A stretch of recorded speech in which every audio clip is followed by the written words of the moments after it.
Banyak ya.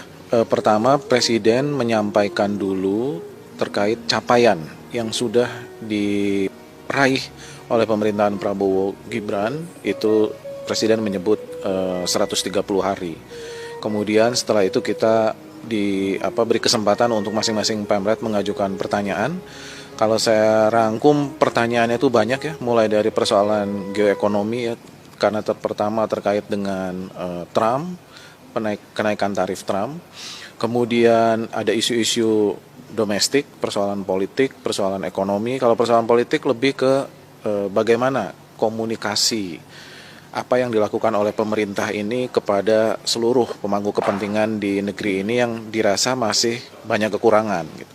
Kemudian juga ada isu-isu ekonomi, mulai dari penciptaan lapangan kerja, kemudian bagaimana peran sektor swasta ke depan, kemudian bagaimana Pak Prabowo kita tahu punya paradigma ya, bahwa negara ini harus menguasai seluruh cabang-cabang produksi dan memberikan kontribusi yang besar kepada publik, masyarakat banyak.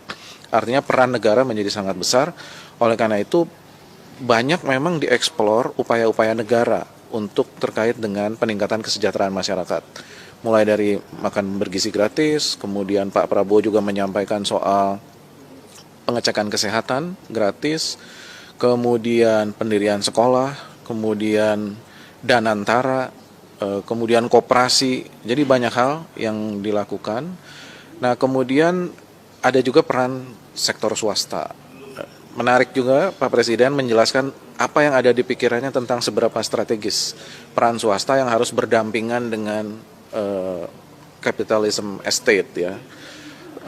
Kemudian ada peran koperasi dan ada peran dari UMKM. Jadi itulah isu-isu ekonomi yang disampaikan oleh Presiden. Tetapi ada juga isu yang lain, yaitu soal penegakan hukum. Gitu. Jadi bagaimana pertanyaan-pertanyaan kita yang kritis, bagaimana upaya Presiden untuk